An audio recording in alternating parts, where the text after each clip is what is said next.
नाशिकच्या निफाड, येवला, चांदवड ह्या तालुक्यांमध्ये जे तर रात्री मुसळधार पाऊस झालेला आहे आणि अक्षरशः पुन्हा ह्या पावसामुळे जे तर शेतीने तळ्यांचं स्वरूप प्राप्त केलेलं आहे। आपण पाहू शकतात का आता निफाड तालुक्यातील पिंपळगाव नजीक या ठिकाणी असलेल्या शेतकऱ्याच्या शेतावर आलेलो आहोत। इथं जर बघितलं तर अक्षरशः या पावसाच्या पाण्यामुळे जे तर ते विहीर या ठिकाणी भरल्याचं चित्र दिसतंय। मोठ्या प्रमाणात त्याच्यात गाळ गेलेला आहे आणि त्याच्यामुळे कुठेतरी शेतकऱ्यांना जे तर ते आता त्यांचा खर्च वाढलेला आहे आणि अक्षरशः या ठिकाणी मक्याचं पीक होतं, मात्र त्याचं मोठं नुकसान जे तर ते गेल्या महिन्यात झालेल्या पावसामुळे झालेलं होतं आणि त्याचे जे तर अनेक शेतकऱ्यांचे पंचनामे झालेले आहेत, मात्र त्यांना नुकसान भरपाई मिळाली का नाही मिळाली तर आपण बोलणार आहोत। मला हे सांगा की या ठिकाणी कोणतं पीक लावलेलं होतं आणि तुमचं किती नुकसान झालेलं आहे आणि त्याच्या नुकसान भरपाई तुम्हाला मिळाल्या का नाही मिळाल्या? आम्ही पावसाळी मका हे पीक लावलेलं होतं, पण जवळपास 80% माझं नुकसान झालेलं आहे मागच्या महिन्यात जे पाऊस झाला त्याच्यामध्ये।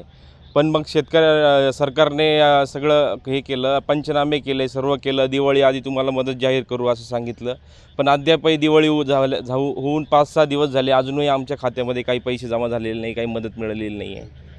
आणि काल खूप पाऊस झाला, त्याच्यामुळे पुन्हा पीक तर थोडंफार हातात आलं 10-20% आमच्या, पण ते नसल्यातच जमा आहे। आणि काल झालेल्या पावसामुळे पुन्हा विहिरीत गाळ पडून पुन्हा नुकसान, पुढं पीक करायचं आम्हाला गावाचं वगैरे, त्याला बनवण्यासाठी वेळ।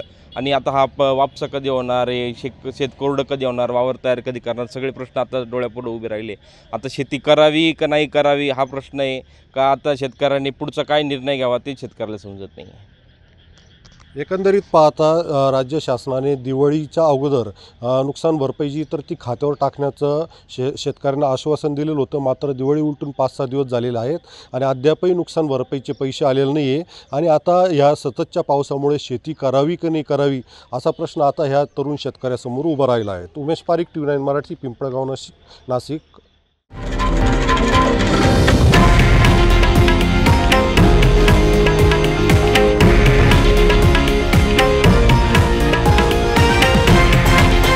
हे आहे देशातील नंबर 1 न्यूज नेटवर्क आणि आपण पाहत आहात TV9 मराठी, एकमेव।